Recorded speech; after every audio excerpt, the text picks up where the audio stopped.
number of years ago, when my kids were quite young, we took a family vacation to the beach in Florida. We'd been looking forward to this vacation for a long time. For my youngest daughter, who was 3 at the time, this was her first trip to the ocean.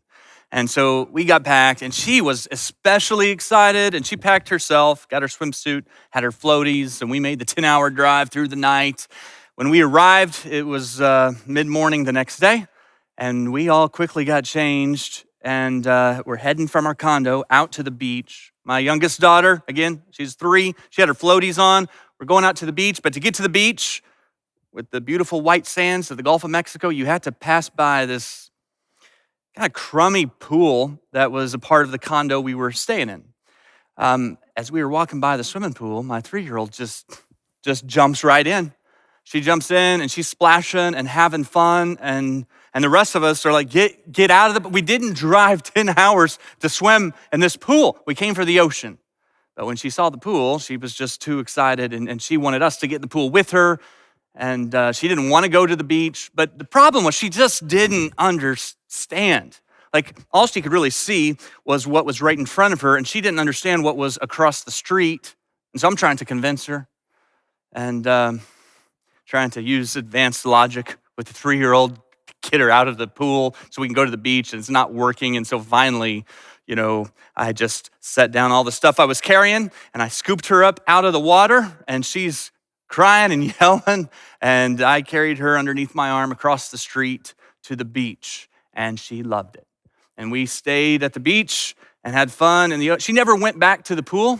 Like, she stayed at the beach and played for the rest of the week. And so I think that we all kind of have this in us, that we settle for what we can see when there's oftentimes something better right across the street.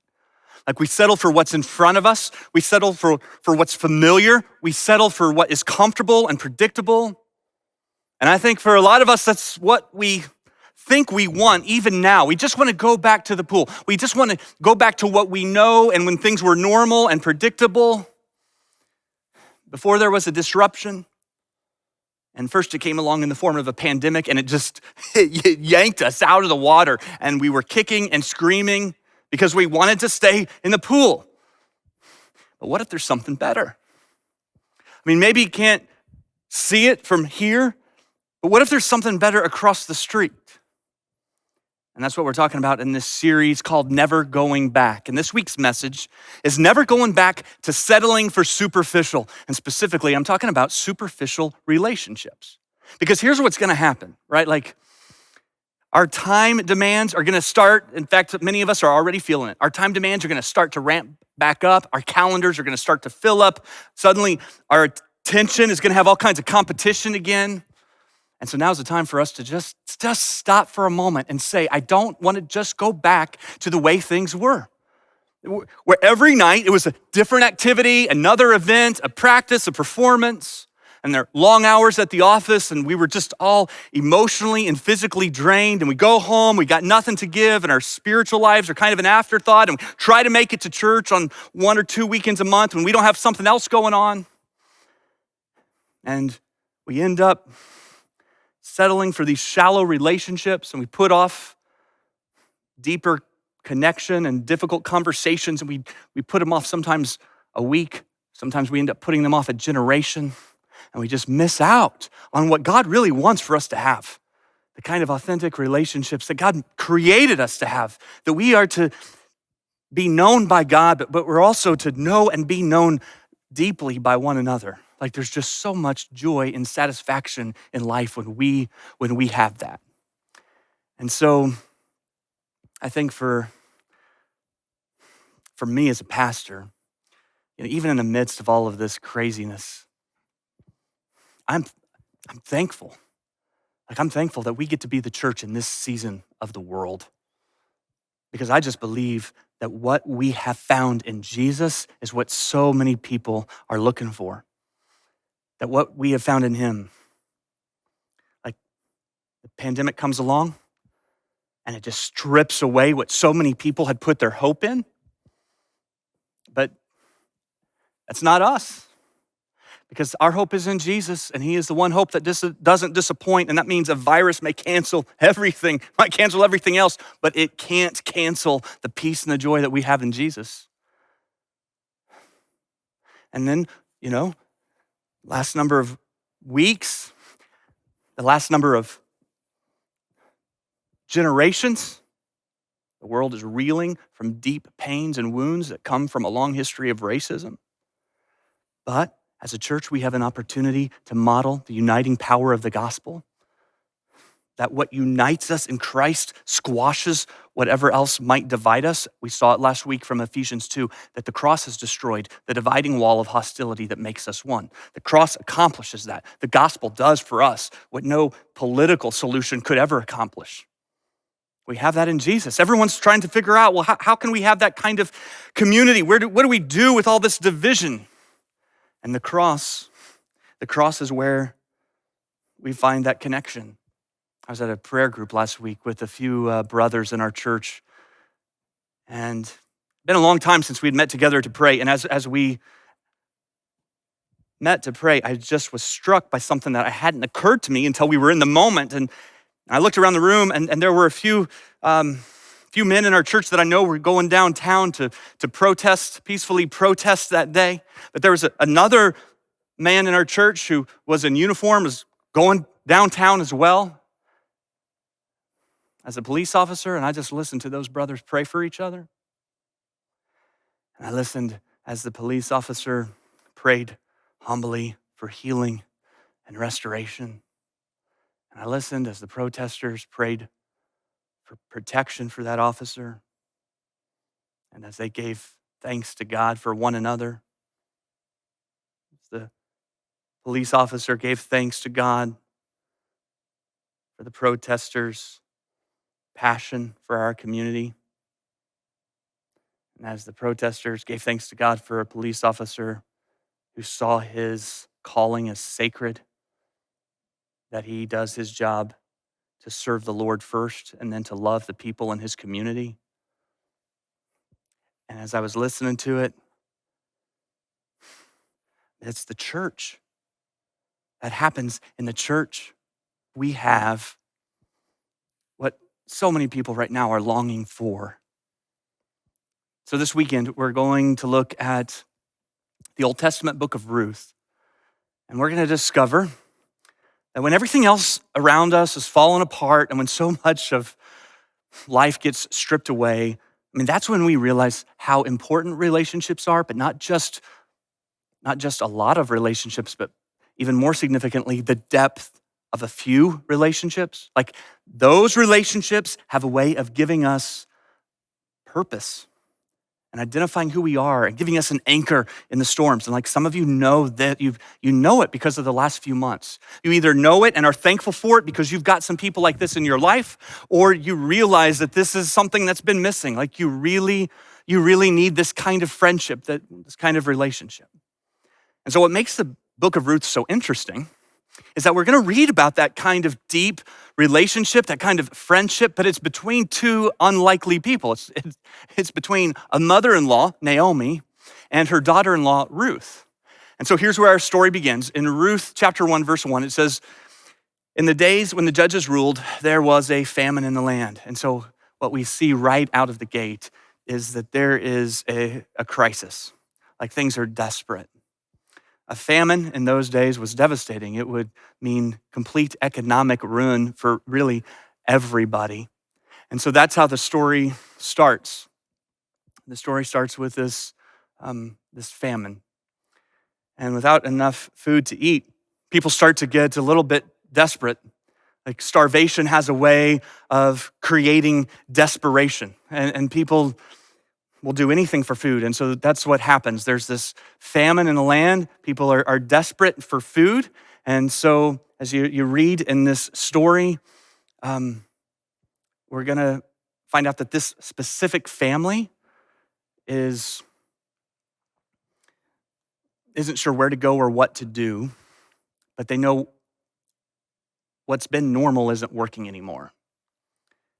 And so we read about a famine. It's kind of a broad description, but we're going to read individually about this one family. We're going to zoom in in the middle of this crisis to read about just one family in particular. Verse 1 says, "So a man from Bethlehem in Judah, together with his wife and 2 sons, went to live for a while in the country of Moab." So they hold out, this family holds out as long as they can, hoping things are gonna get better. But one day, the father, Elimelech, that's his name, he said to his wife Naomi, "Baby, there's no food. There's no food." And people, you just look around, they're starving to death. And while we still have enough physical strength, we need to just take the boys and we need to leave. We got to try something different. This isn't working. Just for a while, we can come back when the famine is over. And so the family packs up and they leave. And I'm sure in this moment, Naomi wondered, will we ever come home? Will things ever go back to normal? How long is this gonna last? And it probably seemed, at least I'm guessing, as she left, that things couldn't get much worse. Her family is starving.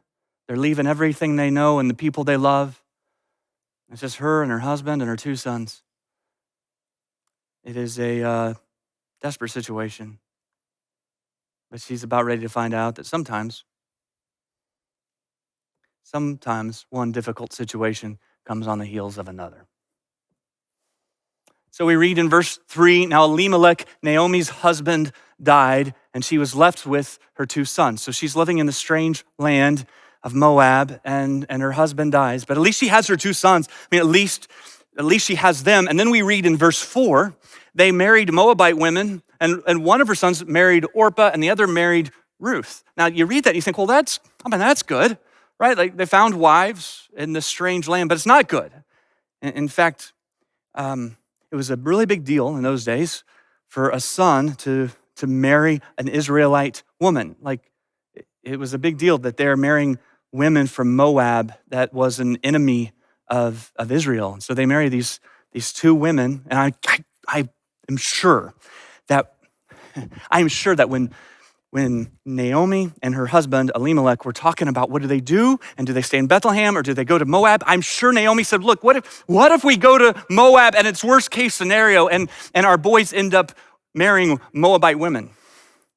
But that is exactly what happens. Her husband dies, they marry Moabite women. It's just one difficult situation, now it's another one. And they live there for 10 years. And then we read that both of her sons died. There's a lot we don't know, but just in the first 4 verses, she's buried her 2 sons along with her husband in this foreign land. And her sons must have struggled with infertility because they were married 10 years, but they have no children. Naomi has no grandchildren. And I'm sure she just felt very disillusioned and very much alone, and she's facing a very uncertain future. And where do you go? What do you do in this situation? Well, she gets word that the famine in Bethlehem is coming to an end, and things are starting to get back to some kind of version of normal. And she decides that she's gonna go back. And I'm sure she knew that things would not be the same going back. Like for her, she left with a husband and 2 sons. She's coming back, and her husband and 2 sons are buried. There's no going back to normal. Initially, we're told that her 2 daughters-in-law are gonna go back with her. They're gonna go back with Naomi, and they start to head back, like they begin the journey. And then verse 11, Naomi says to her 2 daughters-in-law, she says, what are you doing? Don't come with me. Return home. Go back to Moab, my daughters. Why would you come with me? And she just tries to talk them into staying in their homeland of Moab, which I think tells you something about the relationship of these 3 ladies, that the daughters-in-law wanted to go with their mother-in-law to begin with. That seems surprising, but here's what I think happened, that those 3 ladies became deeply connected through grief and loss. That one of the ways God redeems desperate moments is he gives us an opportunity to know people and be known by people in deeper ways than we did before. I think that's what happened with Naomi and her 2 daughters-in-law. But she knows it's just not practical. And so she pleads with them, don't come with me. You stay here in Moab. Verse 14 says, at this, they wept aloud again, and then Orpah kissed her mother-in-law goodbye, but Ruth clung to her. So Ruth just refuses to let go. And Naomi tries again to talk her into staying in Moab. It says, look, Naomi says, look, your sister-in-law she's going back to her people and to her gods. Go back, just go back with her. But Ruth replied, don't do this. Don't urge me to leave you or to turn back from you. Where you go, I will go, and where you stay, I will stay. Your people will be my people, and your God, my God. Where you die, I will die, and there I will be buried. May the Lord deal with me, be it ever so severely, if anything but death separates you and me. And when Naomi realized that Ruth was determined to go with her, she stopped urging her. So here's what happens in the story is that Ruth speaks commitment to Naomi, and Ruth says, no matter where you go, I will go. And Ruth says, no matter what, nothing but death will separate us. And I think one thing that's become clear in these past 2.5 months is how rare and precious that kind of commitment really is. That no matter where, no matter what kind of relationships. In fact, during this time, my guess is that some of you, you've realized that you've spent so much of your time up until this season putting relational energy into casual relationships. And maybe as you step back and you take a look at your life during this series of Never Going Back, maybe you step back and you look at it and you say, if I'm honest, I don't really have anybody like that. I don't really have any no matter where, no matter what friends. And I know most of us long for that. I mean, this is what we long for, a no matter where, no matter what relationship. But here's the thing.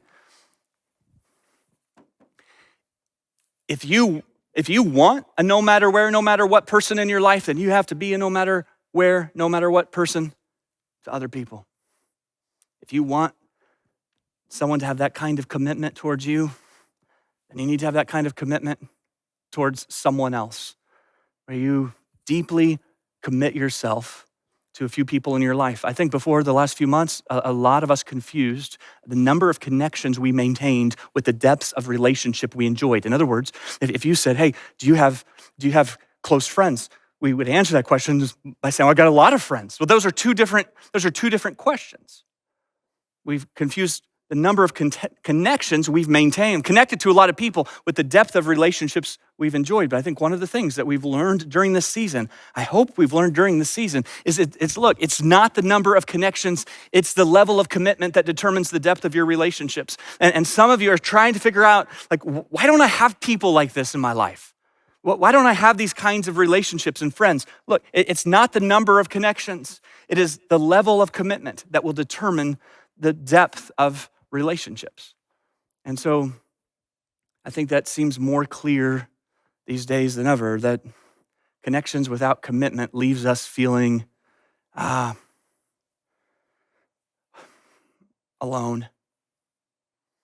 Like connections without commitment, they just don't hold up, right? Like when life gets hard, it gets exposed.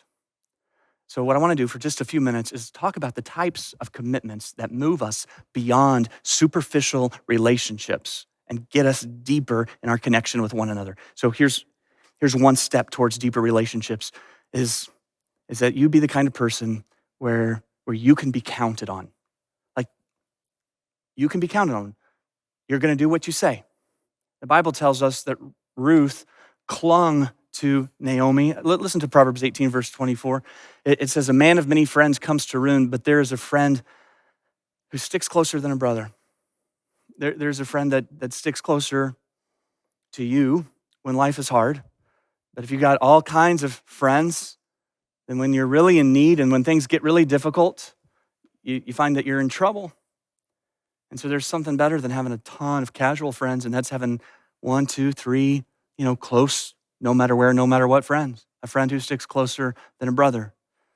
And the friend might actually be a brother, could be a biological brother or sister. But the question is, who do you cling to? Who do you stick with?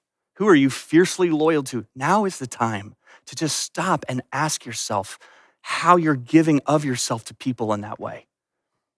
And if you want a friend like that, then you got to be a friend like that. But you got to be careful about who you commit to in this way.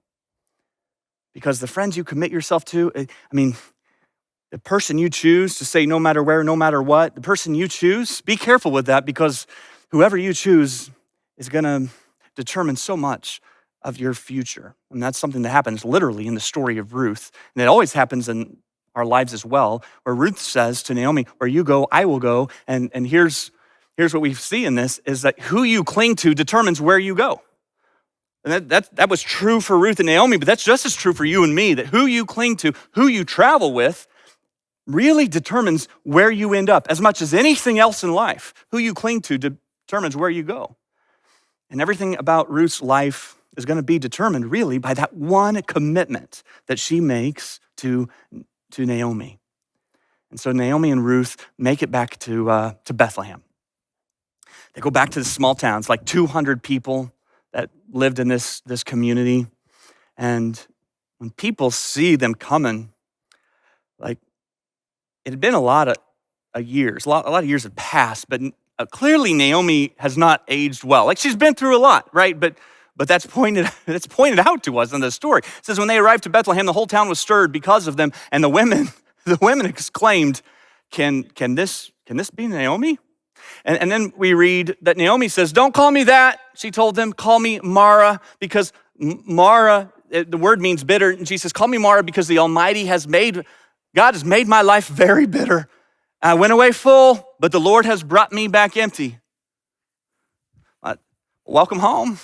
Like, she seems like a blast to be around. Like, call me Mara because I'm bitter, and that's what the name means. It's hard to be around people like that. You know, when things are difficult and they just get bitter. And I guarantee, like, if you get a phone call and you see the name Mara pop up on your screen, you're gonna hit decline. Like that, you're not gonna hit accept on Mara, right? It's bitter. But here's what we see with Ruth. She's doing what she said she would do.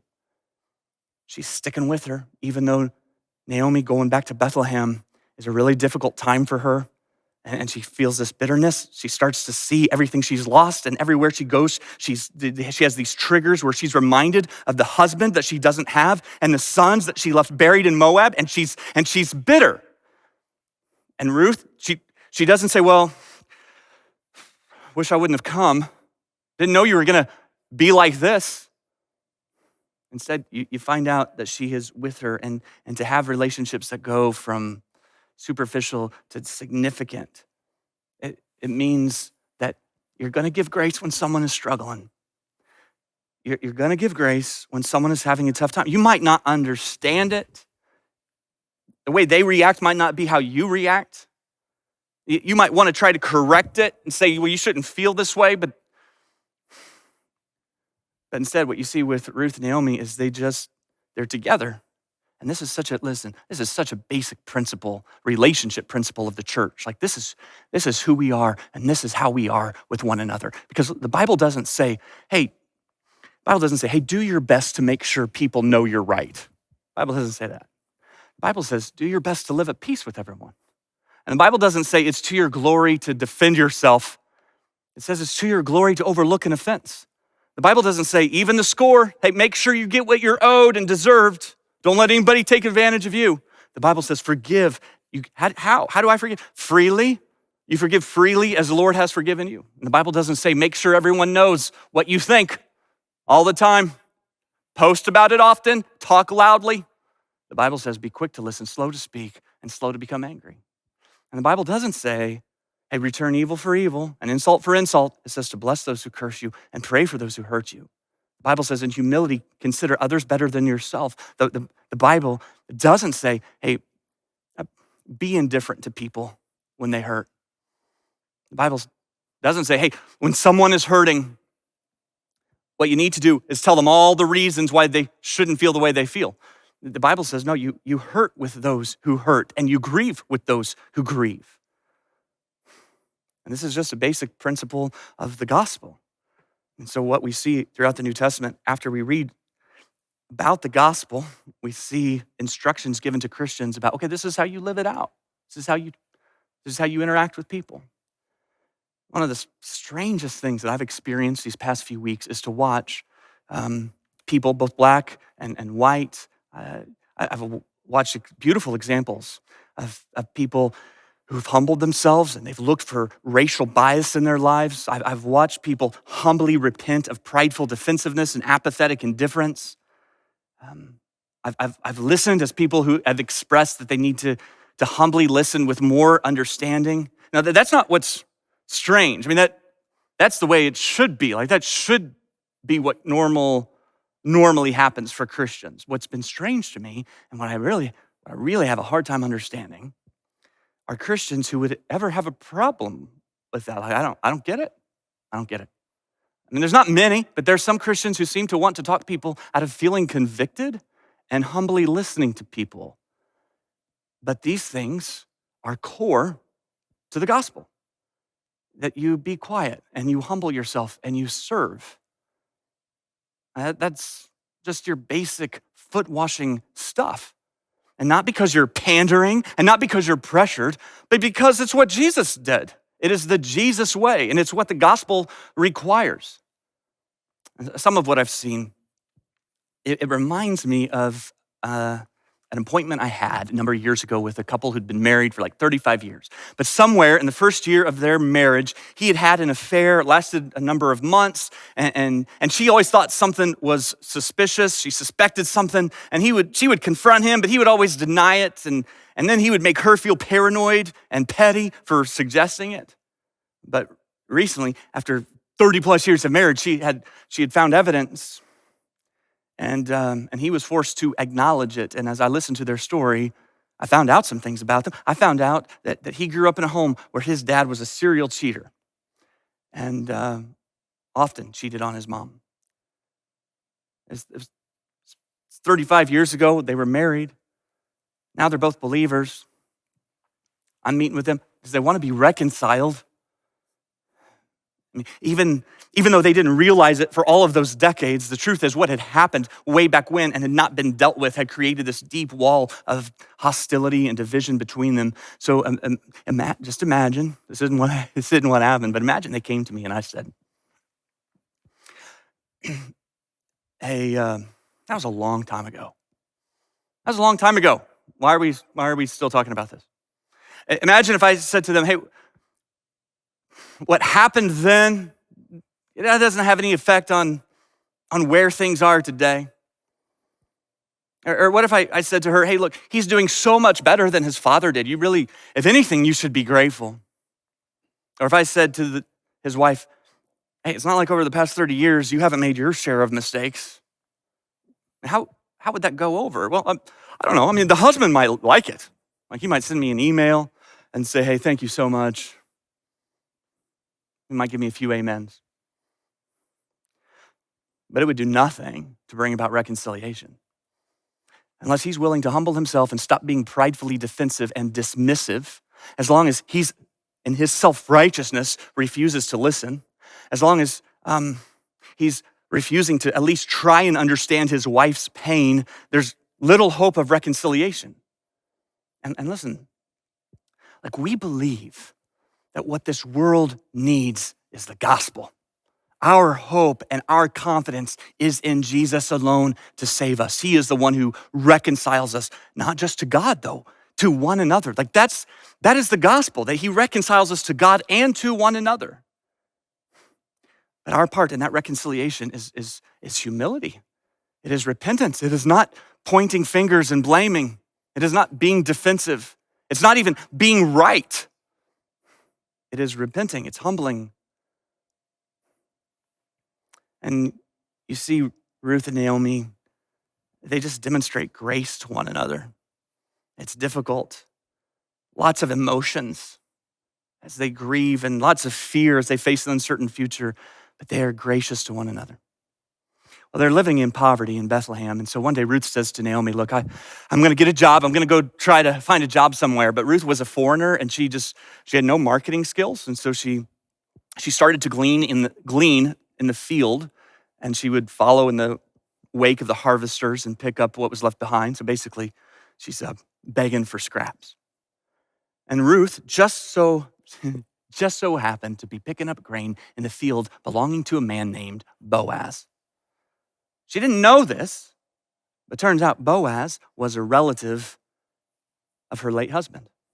Remember, super small town. Boaz notices this poor foreign girl named Ruth who was working in his fields. And I say he noticed her, but he didn't just notice her, like he noticed her. And he starts to help her, and he protects her, and he provides for her. He goes out of his way for her. And we read in chapter 2, verse 10, that Ruth fell at his feet after Boaz had showed this kindness to her. Ruth fell at his feet and thanked him warmly. "What have I done to deserve such kindness?" she asked. "I'm only a foreigner." Boaz said, "Yeah, I know, but I also know about everything you have done for your mother-in-law since the death of your husband. I have heard how you left your father and mother and your own land to live here among complete strangers." And then Boaz says, "May the Lord," he prays a blessing over her, "may the Lord, the God of Israel, under whose wings you have come to take refuge, reward you fully for what you've done." I love this because God sees and God notices, and it comes back to her. And the loyalty and the kindness that she showed towards Naomi has brought that loyalty and kindness into her life. When we take the time to share our hearts, to share the details about our lives, it connects us to people. And Ruth told her mother-in-law about the man whose field she had worked in. I love that. I think it would have been easy for her not to think that, well, no, I don't want to put Naomi in that position. After all, how's she going to feel about all of this? It's a little awkward. It's her daughter-in-law, and her son had died, and now there's another man who's interested in her. And not only that, Naomi is a widow, and wouldn't it have been a little bit hard for her to hear about Ruth? And isn't she going to be worried that if Ruth goes with Boaz, then now she's going to be alone? But that's not what we see. It's not what we see. Instead, like Naomi is celebrating with Ruth. And this is a sign of a deep friendship. It's that you rejoice with those who rejoice. And I've just learned that this is a test of a significant relationship, not just being able to weep with those who weep, but rejoice when someone rejoices, like genuinely. When they got the promotion and you didn't. When they got engaged and you're not even dating. When they announce that you're expecting, or that they're expecting, and you've been trying for years, or they tell you about the vacation that they've booked. You rejoice with those who rejoice. And Naomi's excited for Ruth, but she's beyond excited. I think she probably gets cold chills at this next part, verse 19. Ruth says, "The man I worked with today is named Boaz." And here's why that's such a big deal. The legal practice of that time said that if a husband died and left no children, the husband's closest relative, that would be their next of kin, was to marry her and have children and care for her and the children.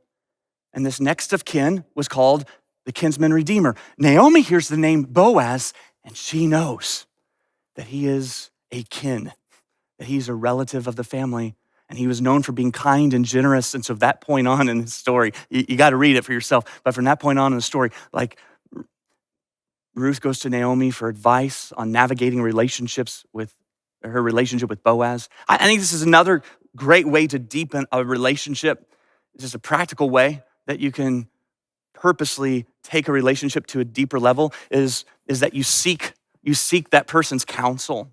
You say, "Hey, here's a situation, here's a challenge I have. What do you think I should do? How do you think I should handle it?" And when in that moment, when you're vulnerable with someone and you ask for counsel and you listen to what they tell you, and it builds a bridge. It connects people. And so again, you got to read about this love story between Ruth and Boaz. It's really beautiful, kind of sweet and flirty. They're with one another. But Boaz, like there's a reason why he's single. Like he's just not making moves. And so Naomi tells Ruth, "Here's what you need to do to let Boaz know that you're interested." And here's how Ruth responds to her. Verse 5, "I will do everything you say." I'll do everything you say. It all comes down to this one romantic evening.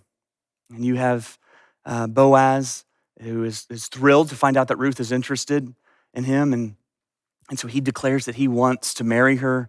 But he explains to Ruth, "Hey, there's a problem. Like, yes, I am a kinsman redeemer, but there's actually another kinsman redeemer who was a closer relative of your late husband. He's actually next in line. And so Boaz kind of explains to her the situation, but he assures Ruth that he's going to get this straightened out. And in chapter 3, verse 16, Ruth comes home from her romantic evening with Boaz, and we read in verse 16, it says, when Ruth came to her mother-in-law, Naomi asked, how did it go? How did it go, my daughter?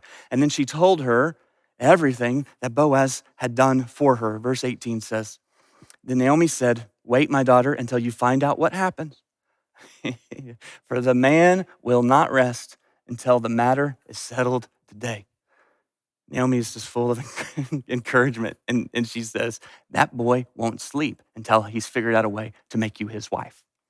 And so Boaz has to go to this guy who was first in line, the other kinsman redeemer, and negotiate with this other relative who technically has the first right to marry Ruth. And Boaz is like, he's shrewd about it.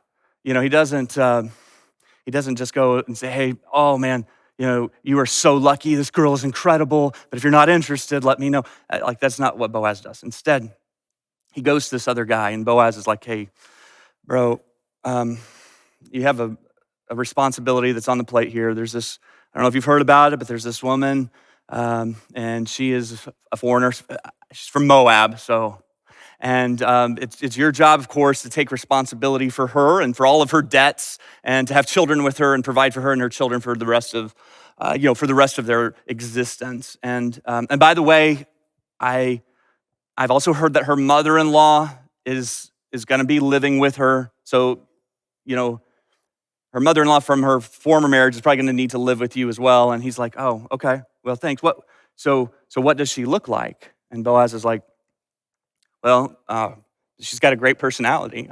That's not it. The Bible doesn't say that. But that's how this conversation goes, right? And so this guy agrees to give up his right to marry Ruth. And in those days, for an agreement like that to become official, one party would take off, kind of odd, but one party would take off a sandal and give it to the other person as a way to kind of sign the contract. And Boaz can't get his sandal off fast enough. It's like Velcro. He gets it off, he hands it over. I love how the story ends. In verse 13, it says, so Boaz took Ruth, and she became his wife, and then he went to her, and the Lord enabled her to conceive, and she gave birth to a son.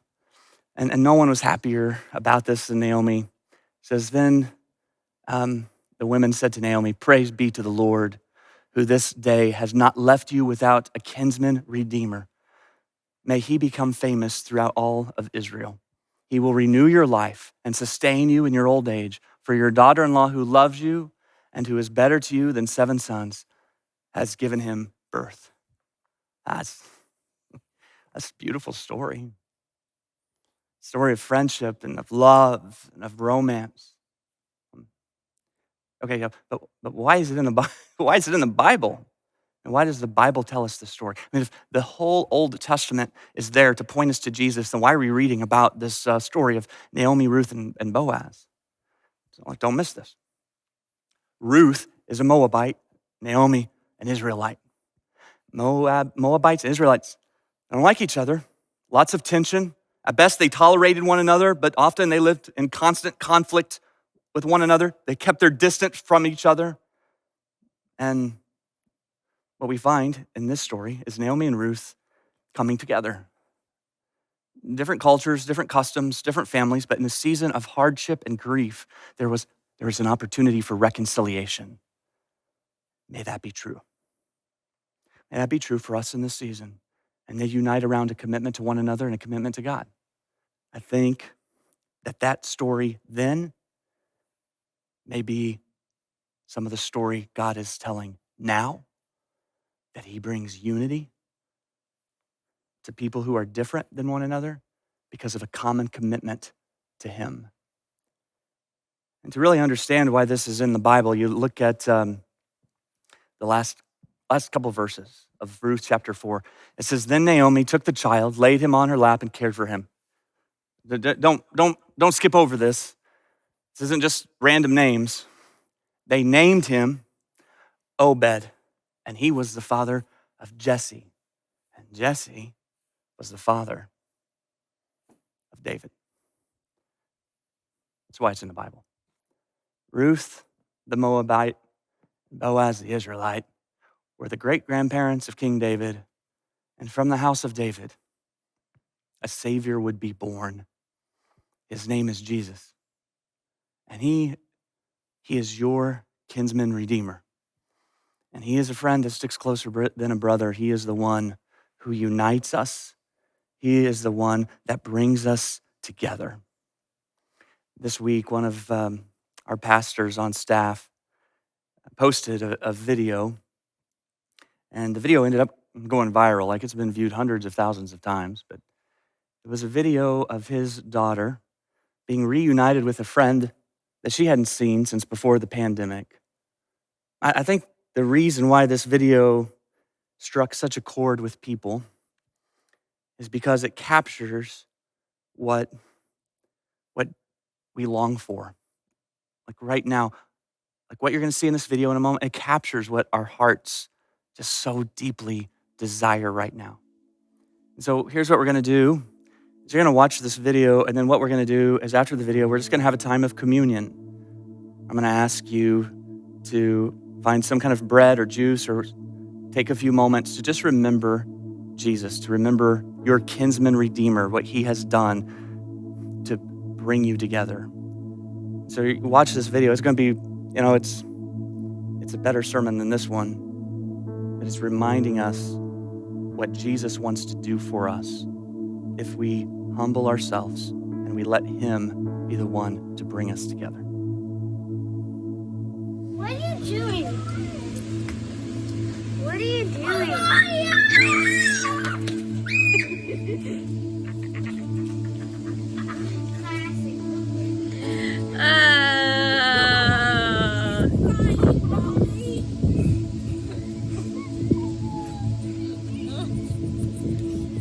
Oh, you're gonna make me cry.